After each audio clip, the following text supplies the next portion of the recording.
Polar bears may just well be the most well-known of the 8 living bear species. They're a circumpolar species, living in the far northern Arctic Circle, and they only live in the Arctic, not the Antarctic. That's why no one's going to see a polar bear hanging out with a penguin in the wild, though the same can't be said about advertisements.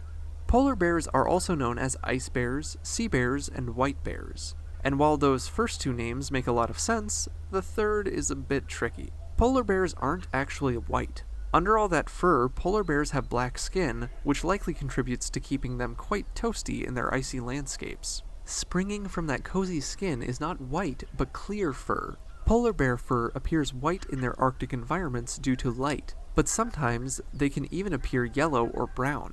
Actually, we'll be talking about brown-tinged polar bears later in this video, so stay tuned. Going back to other polar bear common names, sea bear is an appropriate name, because polar bears are considered marine mammals. This is even evidenced in the polar bear's scientific name. Because they're marine mammals, polar bears are protected from sport hunting. This is good news for the bears since they face quite a few other challenges, including habitat loss, as a species listed as vulnerable to extinction. As top predators for their domains, polar bears really only have other polar bears to fear. Male polar bears specifically may take unprotected cubs, but this is still a risky business as mama polar bears are fierce. Although they may be smaller than males, female polar bears will fight off a male looking to attack her cubs or steal a meal. A mother polar bear is not only feeding herself but also her cubs, of which there are typically 2 in a litter, and it would be a waste to let a big old male take over that food, so she'll defend it.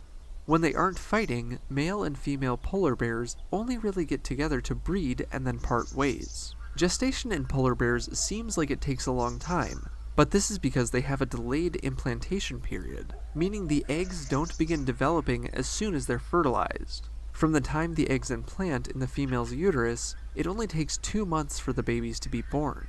They're born tiny and don't leave their mother's den until they weigh about 30 pounds. They'll spend at least the next 2 years with their mother, and they won't be ready to breed themselves until they're at least 5.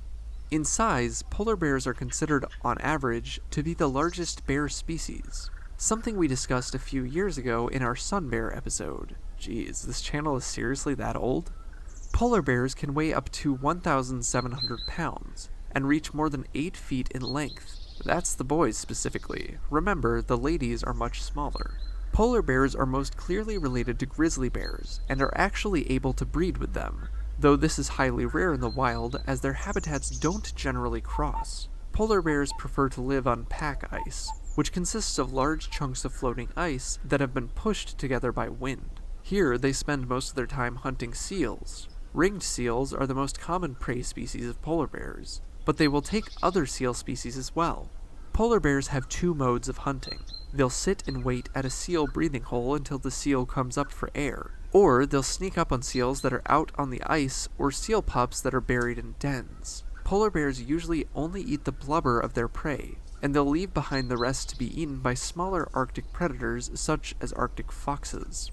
When polar bears are forced off of pack ice during warmer parts of the year in certain areas, polar bears will live in coastal areas. During this time, they may come in contact with grizzly bears and potentially breed. There has been 1 documented occurrence of this in the wild, and the resulting offspring was a whitish-brown bear affectionately called the Growler bear. For more facts on polar bears, check out the links in the description. Thank you to Stevie Kurudimov and Chava Feldman Official for today's request. Give a thumbs up if you learned something new today, and thank you for watching Animal Fact Files.